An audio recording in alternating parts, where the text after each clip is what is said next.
എല്ലാവർക്കും ടെക് ക്ലൈമത്തിലേക്ക്. നമ്മൾ ഡിസ്കസ് ചെയ്യാൻ പോകും നമ്മുടെ ഐക്യൂൻ്റെ പുതിയൊരു ഫോൺ ഇറങ്ങുന്നുണ്ട് മെയ് 20 ചൈനയിൽ. ഇന്ത്യയിൽ വരാനുള്ള ചാൻസ് കൂടുതലാണ്. ആ സ്മാർട്ട് ഫോണിൻ്റെ പേരാണ് iQ15T. നിങ്ങൾ ഈ മേളിൽ കാണുന്ന സ്മാർട്ട് ഫോണാണത്. ഡിസൈൻ വൈസ് നോക്കുവാണെങ്കിൽ ടിപ്പിക്കൽ ഐക്യു ഡിസൈൻ കാര്യങ്ങളൊക്കെ ആയിട്ടാണ് വരുന്നത്. കളർ ചേഞ്ചിങ് ഒക്കെയാണ് വരുന്നത്.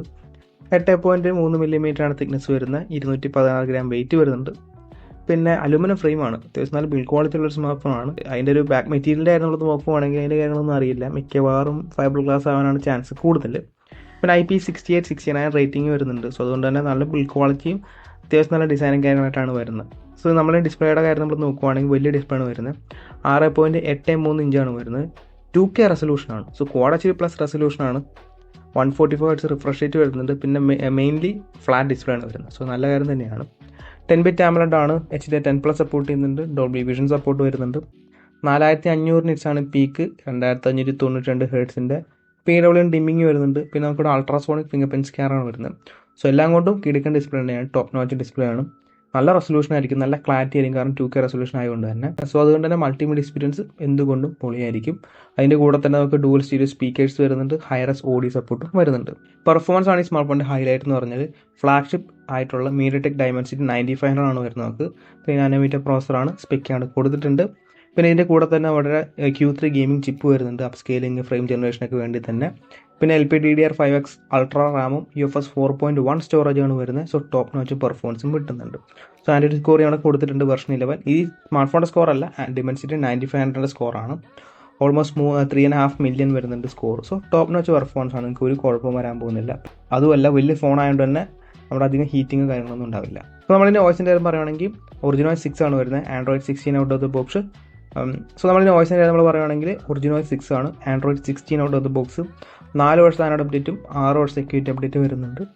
ഒറിജിനോയിസ് 6 എന്ന് പറയുകയാണെങ്കിൽ അത്യാവശ്യം നല്ലൊരു UI തന്നെയാണ്. ഇഷ്ടംപോലെ AI ഫീച്ചേഴ്സും കാര്യങ്ങളൊക്കെ വരുന്നുണ്ട് നമുക്ക്. പിന്നെ ഇച്ചിരി ബ്ലോഡേഴ്സ് ഉണ്ട്, അൺഇൻസ്റ്റാൾ ചെയ്ത് കളയേണ്ടി വരും. എനിക്ക് ഇഷ്ടപ്പെടാത്തൊരു കാര്യം എന്ന് പറഞ്ഞാൽ അവരുടെ ക്യാമറ UI ആണ്. ക്ലട്ടേഡ് ആയിട്ടുള്ളൊരു UI ആണ്. അതൊക്കെ മാറ്റുവാണെങ്കിൽ ഇത്തിരി നല്ലതായിരിക്കും. ഈ ക്യാമറ നമ്മൾ നോക്കുവാണെങ്കിൽ ഇത് ഗെയിമിംഗ് ഫോണാണ്. വലിയ എക്സ്പെക്ടേഷൻ ഒന്നും വേണ്ട. പക്ഷേ എന്നാൽ പോലും നല്ലൊരു കാര്യം ചെയ്തിട്ടുണ്ട്. പ്രൈമറി നമുക്ക് 200 മെഗാ ഒരു സെൻസറാണ് വരുന്നത്. 1/1.56 ഇഞ്ച് സെൻസറാണ്. OIS സപ്പോർട്ട് ചെയ്യുന്നുണ്ട്. പിന്നെ SIPA 4.5 സപ്പോർട്ട് ഉണ്ട്. നല്ല ഡൈനാമിക് റേഞ്ചും കാര്യങ്ങളൊക്കെ ആയിരിക്കും. പിന്നെ 4x നമുക്ക് ലോസ്ലെസ് സൂമിങ് വരുന്നുണ്ട്. നമുക്ക് 200 മെഗാ ആയതുകൊണ്ട് തന്നെ നമുക്ക് സൂം ചെയ്താലും വലിയ ഡീറ്റെയിൽ ലോസ് ഒന്നും ഉണ്ടാകത്തില്ല. പിന്നെ 4K 60 fps റെക്കോർഡ് ചെയ്യാൻ പറ്റും. പിന്നെ സെക്കൻഡറി നമുക്ക് 50 മെഗാ പിക്സൽ f2.1 അൾട്രാവൈഡ് ആയിരിക്കും. സാംസങ് Gen 5 ആണ് വരുന്നത്. 4K 60 fps. പിന്നെ ഒരു ഡ്രോബാക്ക് എന്ന് പറഞ്ഞാൽ ഇവിടെ ടെലിഫോട്ടോ കാര്യങ്ങളൊന്നും വരുന്നില്ല. പക്ഷേ പ്രൈമറി സെൻസറിന് അത്യാവശ്യം ക്വാളിറ്റി ഉള്ളതുകൊണ്ട് തന്നെ വലിയ പ്രശ്നങ്ങളുണ്ടാവില്ല. പിന്നെ ഒരു പ്രശ്നം എന്ന് പറഞ്ഞാൽ ആകെ 16 മെഗാ പിക്സൽ സെൽഫി ക്യാമറയാണ് വരുന്നത്. അതൊരു ഡ്രോബാക്ക് ആയിപ്പോയി. അത് മാത്രമേ ഇതിൻ്റെ കുഴപ്പം. സെൽഫി ക്യാമറ ഇച്ചിരി ബെറ്റർ ആക്കായിരുന്നു. പിന്നെ ബാറ്ററി നമ്മൾ നോക്കുവാണെങ്കിൽ വലിയ ബാറ്ററിയാണ്. 8000 mAh സിലിക്കൺ കാർബൺ ബാറ്ററിയാണ് വരുന്നത്. 100 വാട്ട് ചാർജർ ബോക്സിൽ കിട്ടും. പിന്നെ ബൈപ്പാസ് ചാർജിങ് സപ്പോർട്ട് ചെയ്യുന്നുണ്ട്. ബാറ്ററിയുടെ കാര്യത്തിലോ നിങ്ങൾക്ക് എന്താ പറയുക, സ്ക്രീൻ ഓൺ ടൈമോ അല്ലെങ്കിൽ ഗെയിമിങ്ങിൻ്റെ കാര്യത്തിലോ ഒരു കുഴപ്പം നിങ്ങൾക്ക് വരാൻ പോകുന്നില്ല. കിടുക്കൻ ബാറ്ററിയാണ്. എങ്ങനെ ഒരു 2 ദിവസം നിങ്ങൾക്ക് ഉറപ്പാണ്. പിന്നെ കണക്ടിവിറ്റി നമ്മൾ നോക്കുവാണെങ്കിൽ 5G ആണ്. Wi-Fi 7, Bluetooth 6.0, NFC, IR blaster അങ്ങനത്തെ എല്ലാ സാധനവും ഉണ്ട്.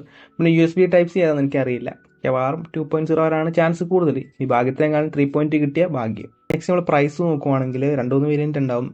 12,256, 12,512, പിന്നെ 16,512. ഇതിൽ 16,512 ഇന്ത്യയിൽ വരുമെന്ന് എനിക്കറിയില്ല. എന്നാൽ പോലും ഇതൊക്കെയാണ് കാണിക്കുന്നത്. എക്സ്പെക്റ്റഡ് പ്രൈസ് ഞാൻ നോക്കിയിട്ട് ഒരു 50 to 60, 50,000 തൊട്ട് 60,000 ഇടയിൽ വരാനാണ് ചാൻസ് കൂടുതൽ. 70-75 റേഞ്ച് നമുക്ക് 15 വരുന്നതുകൊണ്ട് തന്നെ ഇതിൻ്റെ ഇടയിലായിരിക്കും. എന്തുകൊണ്ട് 15R ഇച്ചിരി ബെറ്റർ ആകാനാണ് ചാൻസ് കൂടുതൽ. പിന്നെ Agent 5 എന്തുകൊണ്ട് ഫാസ്റ്ററാണ് നമ്മുടെ Dimensity 9500. ഒബിയസ്ലി പ്ലേസ്മെൻറ്റ് നോക്കുവാണെങ്കിൽ എനിക്ക് തോന്നുന്ന 50 to 60K ആ റേഞ്ചിൽ നിൽക്കാനാണ് ചാൻസ് കൂടുതൽ. അതിലും കുറവ് വരുവാണെങ്കിൽ നല്ലത്. ഇത് നല്ല ഫോണായിട്ടാണ് എനിക്ക് തോന്നുന്നത്. അത്യാവശ്യം നല്ല സ്പെക്സും കാര്യങ്ങളൊക്കെ ഉണ്ട്. Build quality, display, camera, performance, battery എല്ലാം വരുന്നൊരു ഫോൺ തന്നെയാണ്. ഇന്ത്യയിൽ അന്ന് ഇറങ്ങുന്നതെന്ന് പറഞ്ഞിട്ടില്ല. ചൈനയിൽ 20 ഇറങ്ങുന്നത് ഈ മാസം മെയ്യിൽ. ഇന്ത്യയിൽ ഇറങ്ങുവാണെങ്കിൽ അടിപൊളി ഫോൺ തന്നെയായിരിക്കും. ഈ പ്രൈസിന് ഇറങ്ങുവാണെങ്കിൽ അത്യാവശ്യം നല്ലൊരു ബാലൻസ്ഡ് ഫോണായിട്ടാണ് എനിക്ക് തോന്നുന്നത്.